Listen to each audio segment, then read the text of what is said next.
Friend, यह आपका question BPSC teacher आपका ट्राई 1, ट्राई 2 और ट्राई 3 यह तीनों में आपका जो क्वेश्चन पूछा गया था वह यूपीएससी बीपीएससी में आपका जिस तरह से क्वेश्चन पूछा जाता है उसी तरह से आपको बीपीएससी टीचर में क्वेश्चन पूछा जाता है।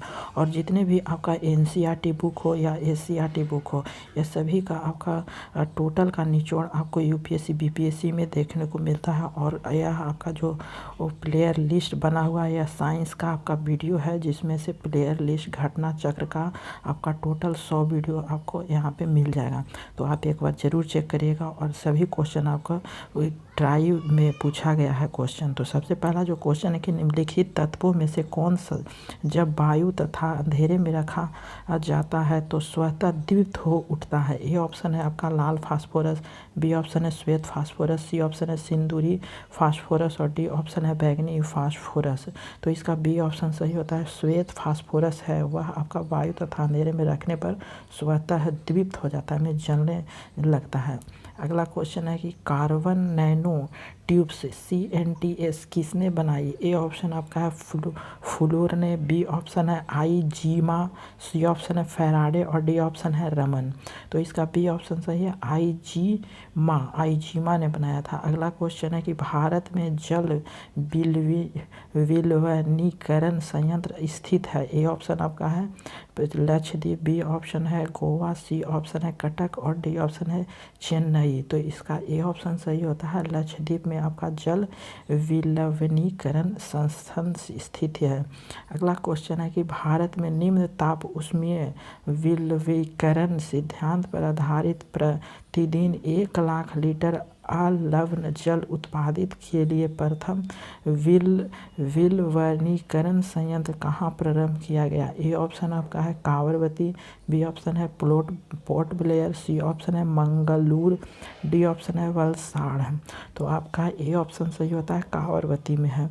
अगला क्वेश्चन है कि कौन सा रसायन क्षारीय भूमि सुधारक के रूप में कार्य करता है। ए ऑप्शन है कैल्शियम कार्बोनेट, बी ऑप्शन है कैल्शियम सल्फेट, सी ऑप्शन है कैल्शियम ऑक्साइड और डी ऑप्शन है उपयुक्त में से कोई नहीं। तो हमारा बी ऑप्शन से कैल्शियम सल्फेट है।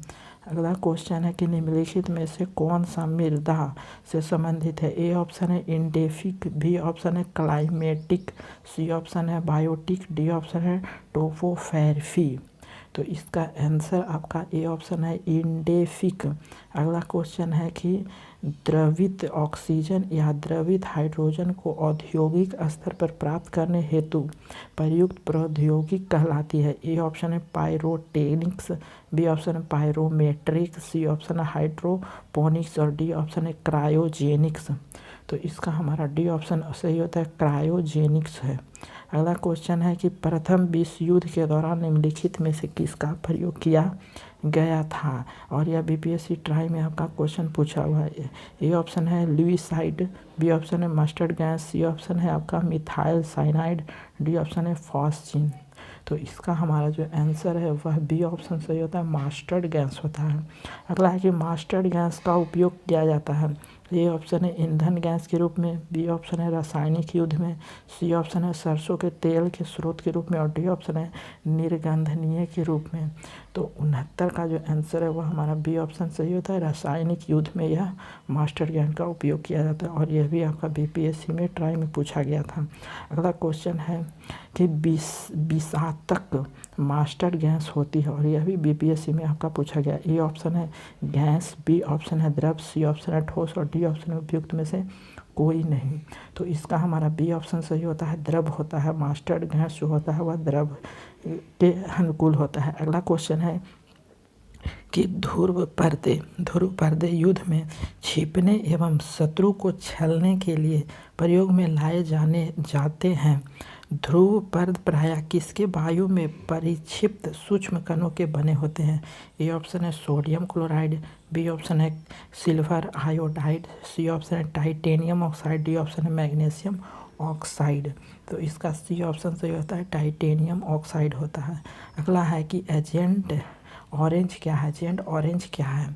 ए ऑप्शन है लंदन में पुलिस द्वारा प्रशिक्षित श्रेष्ठ गुप्तचर समूह। बी ऑप्शन है संयुक्त राज्य अमेरिका सेना द्वारा वियतनाम युद्ध में प्रयुक्त खरपतवार नाशक रसायन। सी ऑप्शन है समुन्नत रेलवे सुरक्षा पद्धति में प्रयुक्त तकनीकी। और डी ऑप्शन है मिश्र धातु इस्पात बनाने में प्रयुक्त विशेष रसायन। और यह आपका क्वेश्चन में आंसर है बी ऑप्शन। और यह 9th क्लास में आपका वियतनाम के बारे में और संयुक्त राज्य अमेरिका के बारे में पढ़ना होगा, तो बी ऑप्शन यहाँ पे सही होता है। अगला है कि निम्नलिखित में से वायु का अकार्बनिक गैसीय प्रदूषक है। ए ऑप्शन है फॉस्फिन। बी ऑप्शन है आपका हाइड्रोजन साइनाइड। सी ऑप्शन है आपका हाइड्रोजन सल्फाइड। डी ऑप्शन है आपका मीथेन। ठीक है, तो इसका जो हमारा आंसर होता है वह आपका है बी एवं सी। ठीक है, बी एवं सी, बी एवं आपका सी है, मीन्स दोनों हाइड्रोजन साइनाइड और हाइड्रोजन सल्फाइड दोनों होता है। अगला क्वेश्चन है कि हाइड्रोजन सल्फाइड जो है वह प्रदूषक का मुख्य स्रोत है, कौन सा है? ए ऑप्शन है सड़ते हुए वनस्पति एवं पशु पदार्थ। बी ऑप्शन है ऑटोमोबाइल। सी ऑप्शन है तेल रिफाइनरी। और डी ऑप्शन है ताप विद्युत संयंत्र। तो आपका ऑप्शन ए ऑप्शन सही होता है, सड़ते हुए वनस्पति एवं पशु पदार्थ हाइड्रोजन सल्फाइड का यह मुख्य स्रोत होता है। अगला है कि नाभिकीय ऊर्जा का उपयोग प्रायः कारण है। ए ऑप्शन है वायु प्रदूषण। बी ऑप्शन है जल प्रदूषण। सी ऑप्शन है ऊष्मीय प्रदूषण। और डी ऑप्शन है ध्वनि प्रदूषण। तो इसका हमारा सी ऑप्शन सही होता है, ऊष्मीय प्रदूषण होता है जो नाभिक ऊर्जा का यहाँ पे उपयोग किया जाता है। अगला है कि किस प्रकार के प्रदूषण से बचाव के लिए ग्रीन मफलर का उपयोग किया जाता है। ए ऑप्शन है वायु। बी ऑप्शन है जल। सी ऑप्शन है मृदा। और डी ऑप्शन है ध्वनि में शोर आपका। तो डी ऑप्शन सही होता है, ध्वनि में शोर होता है। अगला क्वेश्चन है कि पेट्रोल तथा डीजल के अधूरे जलने से उत्पन्न होती है। ए ऑप्शन है आपका नाइट्रिक ऑक्साइड। बी ऑप्शन है nitrogen oxide dioxide. C option है कार्बन डाइऑक्साइड। डी ऑप्शन है कार्बन मोनोऑक्साइड। ई ऑप्शन है उपयुक्त में से कोई नहीं, उपयुक्त में से एक से अधिक। तो हमारा डी ऑप्शन कार्बन मोनोऑक्साइड होता है। पेट्रोल और डीजल अधूरे जलते हैं तो कार्बन मोनोऑक्साइड उत्पन्न होता है। अगला है कि कणीय तत्व क्या है? ए ऑप्शन है ठोस अपविष्ट। बी ऑप्शन है वायु प्रदूषक। सी ऑप्शन है जल प्रदूषक। डी ऑप्शन है मृदा प्रदूषक। और ई ऑप्शन है उपयुक्त में से कोई नहीं, उपयुक्त में से एक से अधिक। तो हमारा बी ऑप्शन से वायु प्रदूषक होता है।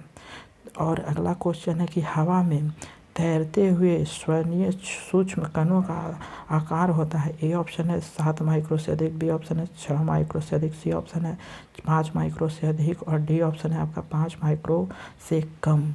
तो इसका डी ऑप्शन सही होता है, 5 माइक्रो से कम होता है, जो हवा में तैरते हुए स्वनीय जब श्वास लेते हैं तो सूक्ष्म कण का आकार होता है, 5 माइक्रो से भी कम होता है। अगला है कि धुआं स्मोक आवश्यक रूप से वायुमंडल में निम्नलिखित में से उपस्थित के कारण होता है। ए ऑप्शन है ऑक्सीजन एवं ओजोन। बी ऑप्शन है ओजोन एवं नाइट्रोजन। सी ऑप्शन है ऑक्सीजन एवं नाइट्रोजन। डी ऑप्शन नाइट्रोजन एवं सल्फर के डाइऑक्साइड।